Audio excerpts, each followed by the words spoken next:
오늘은 화요일입니다. 새벽에 만나는 하나님, 이 시간 잘 오셨습니다. 같이 기도하고 하나님 앞에 예배드립니다. 하나님, 이 새벽에 하나님을 말씀으로 만납니다. 하나님이 우리에게 주시는 당신의 음성이면 우리가 제한하지 않고 어떤 것이든지 다 마음으로 받기를 작정합니다. 우리는 연약해서 말씀이 없으니 우리의 뜻에 또 우리의 생각에 내 경험에 의지해서 삽니다. 그래서 실패를 거듭하고 시행착오를 날마다 겪고 삽니다. 하나님, 그러나 말씀을 의지하여서 내 경험도 아니라 내 생각도 아니라 하나님의 말씀대로 살아가는 것들, 그게 가장 안전하고 정확하고 확실하다는 것이 깨달아지는 시간 되게 하여 주옵소서. 하나님, 우리의 마음에 남는 말씀, 또 우리의 삶에 결단이 있는 말씀 되도록 인도하여 주옵소서. 예수님의 이름으로 기도합니다. 아멘. 우리에게 하나님이 주시는 말씀은 고린도전서 5장 1절에서 13절까지입니다. 고린도전서 5장 전체입니다.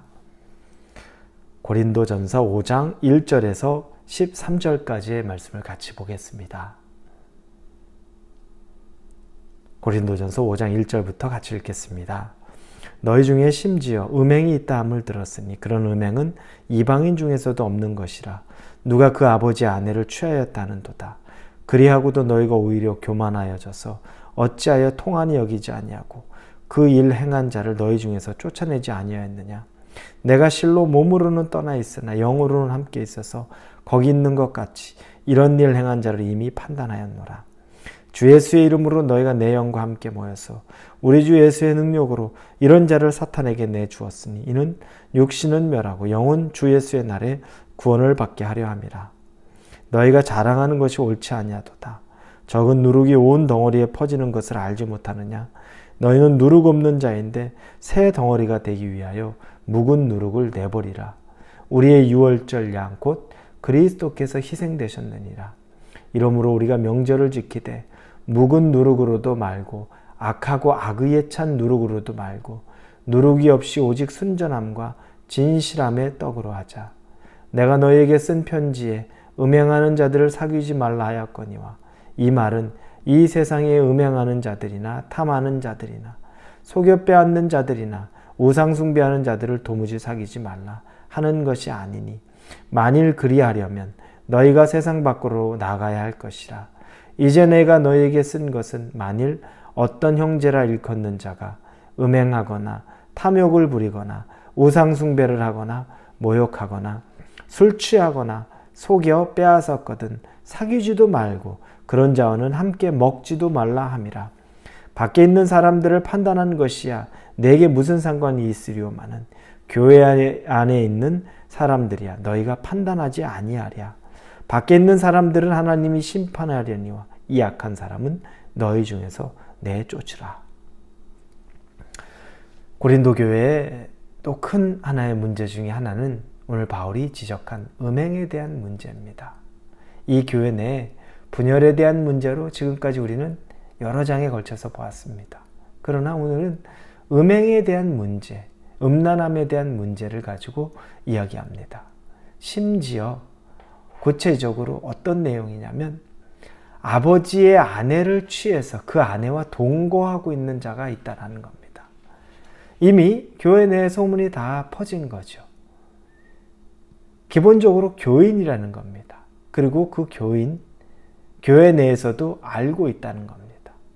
이 음행에 대한 문제가 그래서 바울의 귀에까지도 그 내용이 들어간 겁니다. 교회는 성도는 세상과 구별되어야 되는 것이 가장 중요한 문제입니다. 교회라는 공간과 교회 밖이라는 공간의 구별이 아니라 예수 믿는 사람으로서 구원 얻은 사람으로서의 삶이 완전히 변화되어서 세상의 사람, 예수 믿지 않는 사람과 예수 믿는 사람의 경계점이 분명해야 된다는 거죠. 왜냐하면 세상의 기준은 우리에게 다 괜찮다고 얘기하고 그게 남에게 피해 주지 않으면 무슨 상관이야 라고 말하는 정도지만 하나님의 기준은 그걸 훨씬 넘어섭니다. 하나님 보시기에 악한 것이고 하나님 보시기에 인정할 수 없는 거면 다 죄악입니다. 우리가 죄를 지었다. 하나님의 말씀에 불순종했던 것들, 그것이 바로 죄입니다.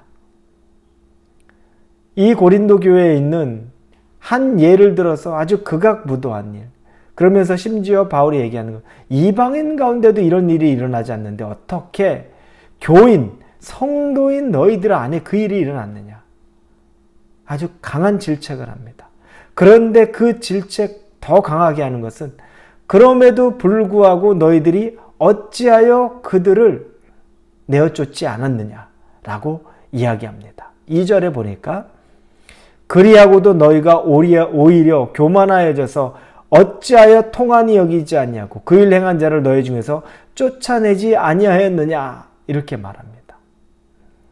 죄에 대한 모습 어떻게 통한이 여기지 아니하나. 여기서 통한이 영어 성경의 여러 번역본에 보면 mourn, 아주 곡하는 거죠. 그리고 어떤 건 grief, 깊은 슬픔을 말하는 거죠. 이 단어들이 번갈아 가며 쓰입니다. 많은 경우가 오히려 mourn이라는 단어를 씁니다. 통한이 여긴다, 애곡한다, 아주 통탄이 여긴다, 깊은 슬픔에 빠져 있다. 너희들은 왜 그걸, 이 죄를 깊은 슬픔으로 통탄이 여기지 않느냐라고 말하는 겁니다. 애곡하지 않느냐라고 말합니다. 하나님이 우리에게 말씀하시는 건 죄에 대해서 애곡하지 않고 죄를 통탄이 여기지 않는 마음이 첫 번째입니다. 우리는 죄 지으면 그럴 수도 있지. 죄 없는 사람이 어디 있어? 흠 없는 사람이 어디 있어? 이 정도로만 여기는데 하나님은 그걸 아주 애통해하고 통곡을 하고 애곡을 하는 것, 그걸 기대하고 원하신다는 거죠. 그게 있어야 된다는 겁니다. 왜냐? 하나님 앞에 죄는 죽을 수밖에 없는, 죄 때문에 우리가 결국에 죽을 수밖에 없었고 또 그 죄를 위해서 당신의 아들 독생자를 죽이기까지 우리를 용서하셨던 분인데 그 죄의 문제에 우리가 여전히 사로잡혀 있다면 하나님 앞에 통탄해야 된다는 겁니다. 그런데 그것만으로 만족스럽지 않습니다. 그 다음에는 징계가 따라야 한다는 겁니다. 내어 쫓아내야 된다는 겁니다. 마지막에 13절에도 밖에 있는 사람들은 하나님이 심판하시려니와 이 악한 사람은 너희 중에서 내쫓으라. 죄와 완전히 결별해서 그 결별의 증거로 출교까지 해야 된다고 말하는 겁니다. 왜 그렇게 얘기할까요?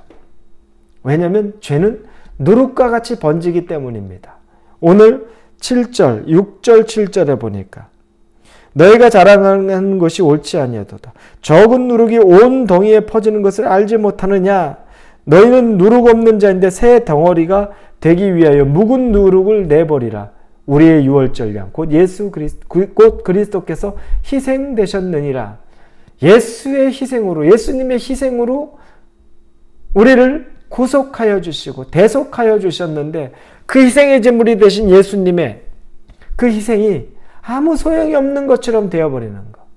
그래서 우리 안에 있는 죄, 이 묵은 누룩을 다 제거해 버려야 된다는 겁니다. 이것을 다 싸그리 없애버려야 한다는 겁니다.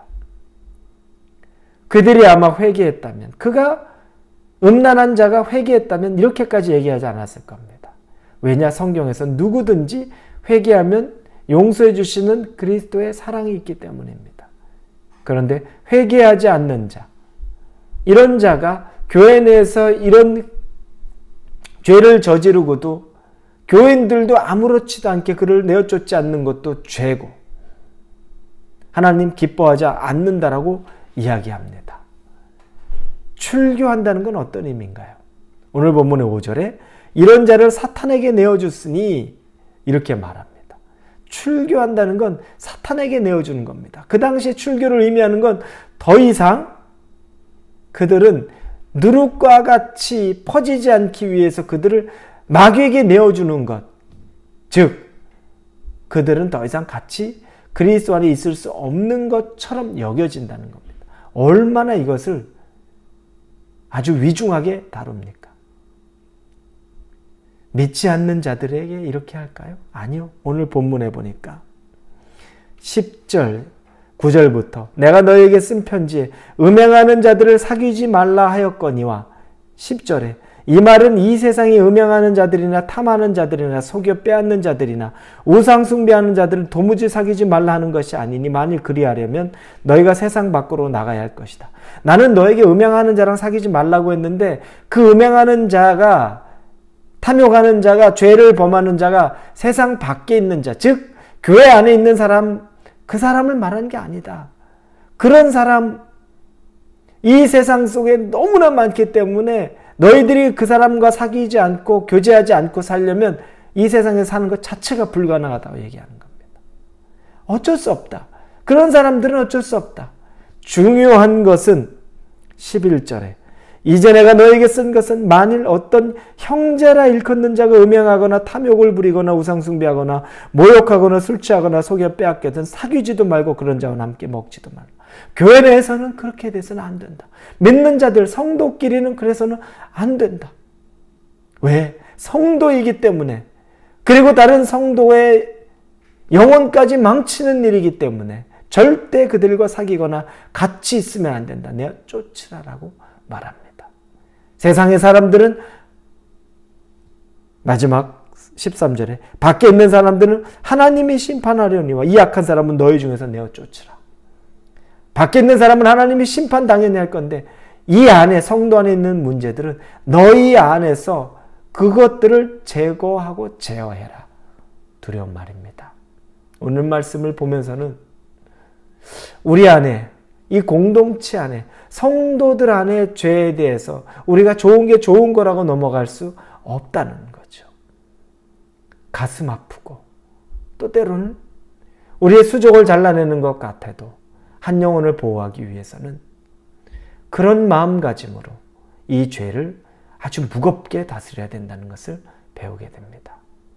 오늘 하루 사시면서 이 죄의 무게를 우리 개인이 더 깊게 묵상하고 짊어지고 하나님 앞에 설 수 있기를 예수님 이름으로 축원합니다. 기도합니다. 하나님, 죄를 미워하는 것, 죄와 동행하지 않는 삶, 그 삶을 살게 하여 주시옵소서. 간절히 구합니다. 예수님의 이름으로 기도합니다. 아멘.